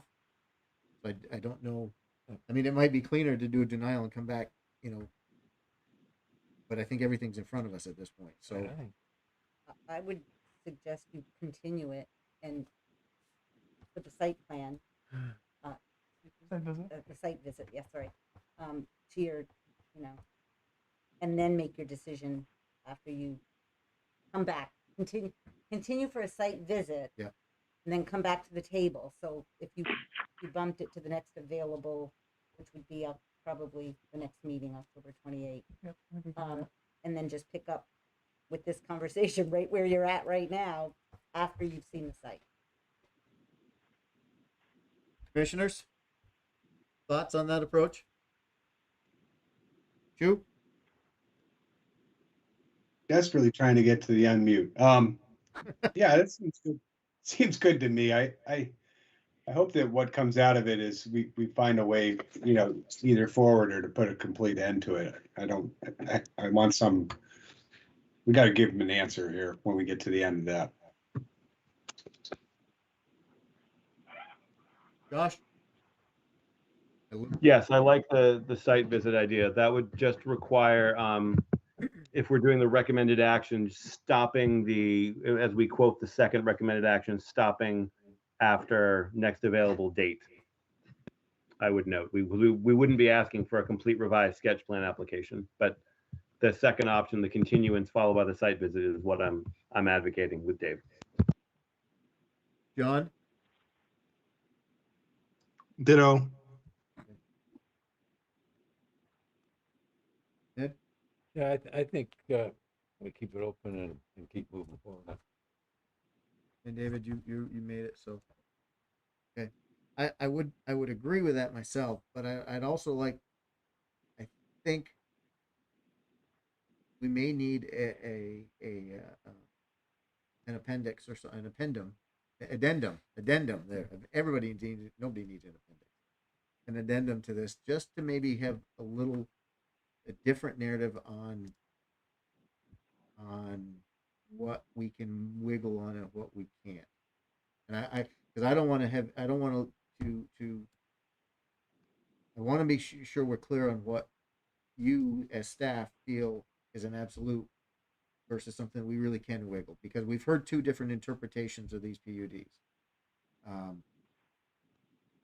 And you know, frankly, it's the challenge we have every time is knowing which one is solid, or which one we can accept, which one we can't. So I'd like to know different, you know, the different narrative, what we can wiggle on. And is that, I mean, do you feel that's doable? I think, and one thing I could suggest as a way to clarify this issue is looking at the various processes you have to modify the regulations. You've got variance, you've got waiver, you've got PUD. And it might be useful to sort of put those three on the table and say, here's what the purpose and intent of each is, here's how it should be used. And that might clarify some of the, what you can waive in one, or what you can have wiggle room on one context versus another, and you know what the bar is for each of those in terms of how much does the applicant need to, you know, provide, and what do they need to achieve in order to demonstrate that that is justified. Would that be helpful? I think so. Anything we can do right now to clarify this, because it's tough that every time we do a PUD, we have this similar sort of thing. So it's hard for us to be consistent, understanding that the very nature of a PUD is to accommodate inconsistencies, right? But we still have to have a consistent approach. Yes. Or it's just completely random, and that doesn't work, because we end up with the similar, you know, circle the drain discussion. Yep. And I don't know, we haven't gotten to a motion yet, so hang on a second. I don't know if David and John, if you guys, as part of like a continuation, would want to show what a non-PUD, like a rough sketch of what a non-PUD might look like. Well, the non-PUD would just be the two homes on the one lot. I understand that. I'm not asking you to define it tonight. Yeah. And I'm not even asking you to do it. I'm just, if I mean, again, we're looking for clarity on Sure. What's. And I think any site visit, you know, would behoove the applicant, and we can check whether John can do it or whether our office, you know, basically similar to what you're asking. I think there needs to be two stakes if there was two units to the west of the, you know, wetland, and then where's the stake and the stake where they're showing the houses, so that when we're out there, you know, if you're standing up at the road, it's like, okay, yeah, it's not going to show it 30 feet high, but at least you have context instead of, you know, a site visit that's not as productive. I mean, this application shows a lot of work on everybody's side. So I mean, I'm hesitant to just, you know, try to shut it down. I think this shows a lot of effort, staff, and a lot of effort on the applicant. So let's see what we can do to move. David. So I was answering a question. I did have a couple quick comments to make sure they're on the record.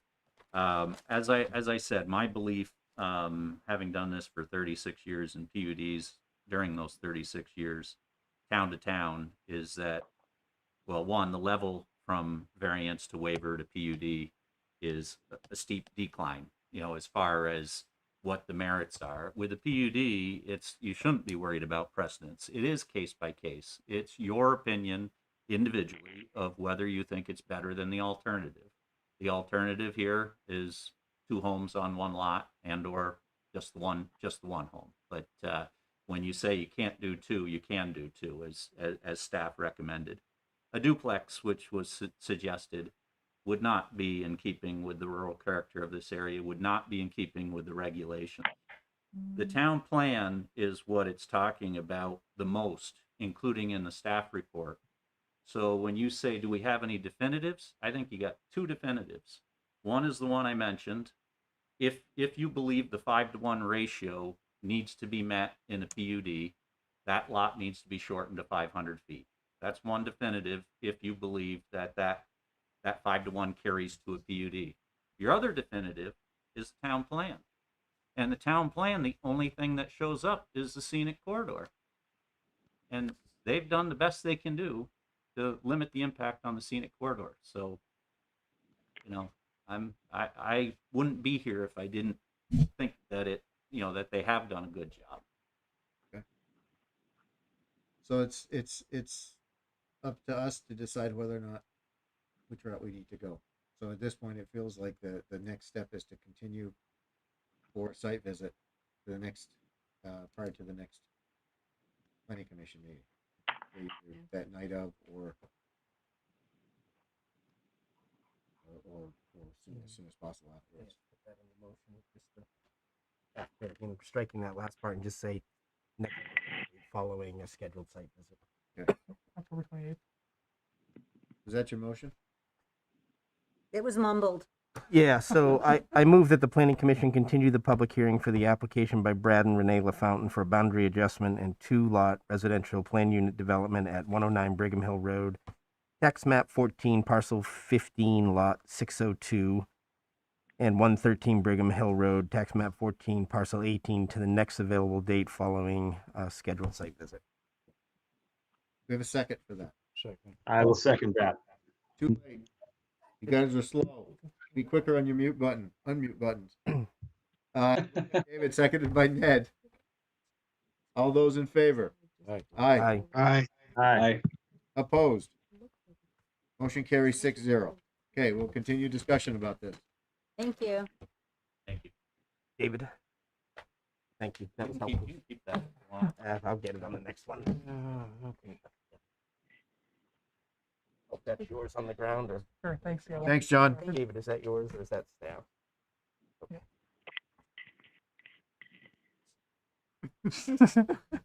Okay, next item Not on the even agenda species is yet. minutes from September 23rd.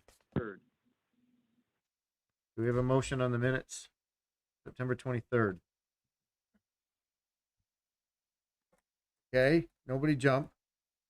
I'll move we approve the minutes from September 23rd. John Mangan. Good or Moved not. by John Mangan, Second. seconded by Dave Raphael. Does anyone want to offer or request changes to any item within the minutes?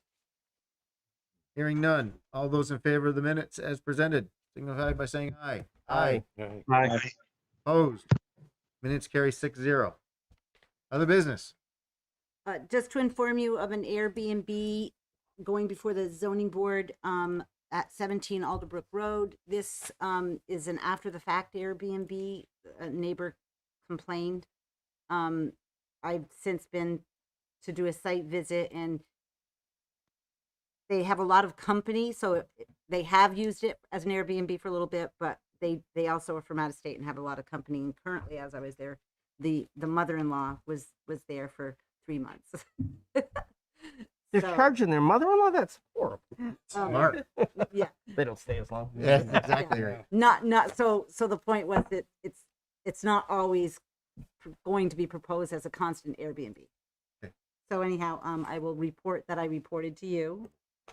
No, I just had a question on, Airbnbs, and Alyssa and I have talked or touched on a little bit about, getting something upgraded into some of our regulations, our zoning and all. And I don't know, did Burlington ever pass their changes? They had a long list of changes regarding the regulation of Yeah. Airbnbs, but I think we really don't have anything. Well, and we're coming back with some proposed changes. Is that in the changes you're coming back Well, with? yes, but they're not going to be the Burlington's long ones. They're basically going to be the requirements of what the PD and the fire, they're Well. typical things that they're looking for as a quick fix, because we're trying to do this next round of zoning regs very quickly.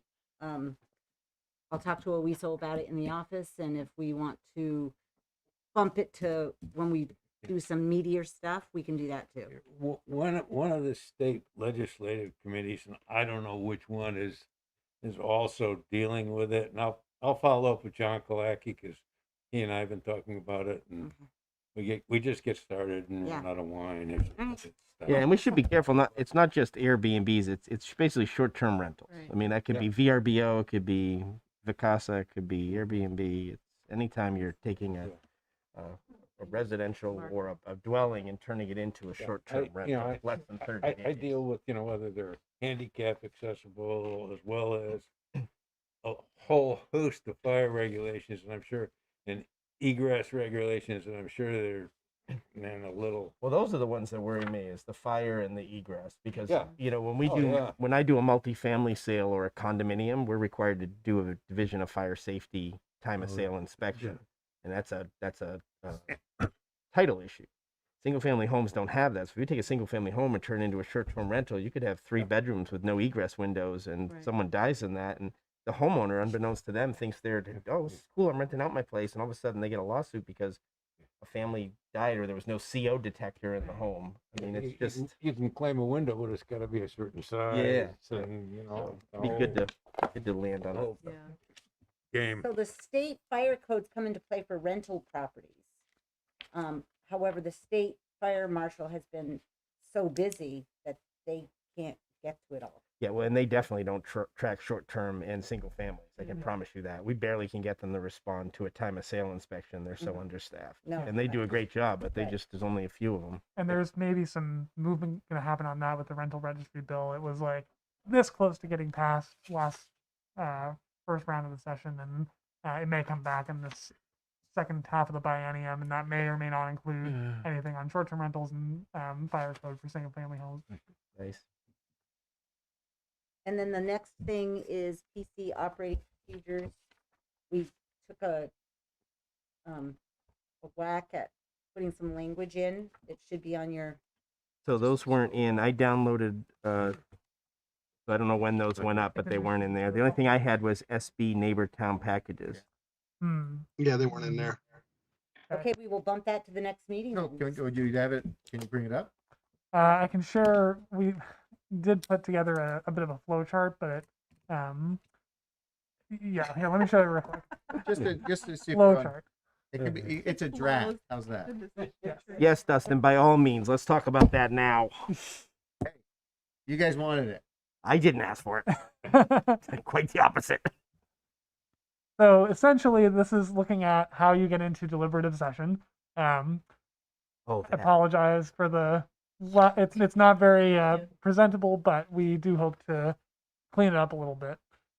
Basically, the idea is you've got an application open. You determine you want to go into deliberative session. Now what? You've decided you want to do that after your other agenda items are done for logistical purposes. So now you've got to inform the public of what's going to happen, these two things. You go into deliberative, you deliberate, you come out. You have a couple options from there, depending on whether you need additional testimony. If no, you've finished deliberating, you know what you're going to do, great, you close the public hearing and make a motion. If you do need more testimony, do you have it available that night, or has everyone gone home? If you can't get it that night, you continue the hearing. You may ask staff to issue a recess memo with details of what you want for the continued hearing, sort of similar to what we just had tonight. If you do have more testimony available, let's say someone stuck around, you can take that. You may go back into deliberative session, or you may go straight to a motion. So it's a little convoluted, but just trying to get some structure to you as to what your options are when you have a deliberative session. And this is incorporated into the, Sharon had drafted this up in text format in your operating procedures, but you had asked for a flow chart, so here you have it. I would offer that the triangle box in the center goes away, and if we need additional testimony, we continue, because we set the expectation. Because if somebody leaves, we can't know coming in that everybody should stay or not. I think it's unfair to people who may choose to leave if we're taking additional testimony and not everybody has the opportunity to be there. So I would just suggest that if we come out of deliberative session, we have two choices. We either close the hearing and issue a finding, or we continue the hearing to the next date. Yep. Makes sense. So that would look a little more like this. You We'll go clean up that. Yeah, I would get rid of that. You guys can, Okay, great. that Fit on the page better. suit your flowchart request? Can you email Yes, out yes. and noodle on Well, it, I'd like please? it to be, I'd like Yes. it to be more linear than. Yeah, somehow we. Yeah, we gotta- can. I'm sorry. There's this You know, thing, Okay. you know, there's this thing that it's like turn off perpendicular and Yeah, somehow I we like- couldn't find it, that's and all so right. we can only get these things at these kooky Yeah, I don't want to angles. go up and down. I want to go So ridiculous. this Yes. way. You will So go share up that and out when down. you and get it to a sideways. format. We can noodle on it and be ready for the Sure. next meeting Got maybe it. and And hopefully drop it in. Gotcha. Yeah. That's just what I'm used to. Sorry about Anything that. else? Oh, no, literally. I'll move we But, adjourn. well, Yeah. we were gonna- 8:36. we were gonna Second. do all of that, but you know. Moved by David, seconded by myself. All those in favor? Aye. Aye. Aye. Aye. Yeah, at least you Opposed? don't have to identify the We are critical. adjourned.